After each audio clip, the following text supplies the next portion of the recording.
সালাতে দোয়া কবুল হয়। সালাতে দোয়া কবুলের 3 জায়গা। একটা হচ্ছে তাকবীরে তাহরিমার পরে আমরা সানা পড়ি না, আমরা তো একটা পড়ি।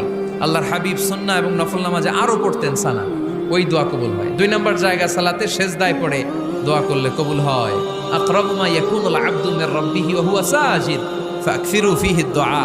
বান্দা যখন সেজদায় লুটিয়ে পড়ে বান্দা আল্লাহর সবচেয়ে কাছে চলে যায়। তা কিন্তু বিশ্বনবী বলে সেজদাটা তোমার রবের কুদরতি পায়ের উপরে পড়েছে। সেজদায় পড়ে দোয়া করেন। সালাম ফিরানোর আগে বিশ্বনবী দোয়া করতেন, লা ইউসাল্লিমান্না আহাদুকুম হাত্তা ইয়াতাআওয়াযা মিন আরবা'a।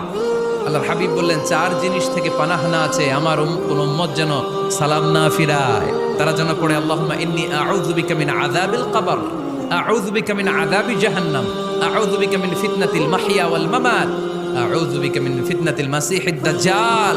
আল্লাহ কবরের আযাব থেকে বাঁচাও, আল্লাহ জাহান্নামের আগুন থেকে বাঁচাও, আল্লাহ জীবন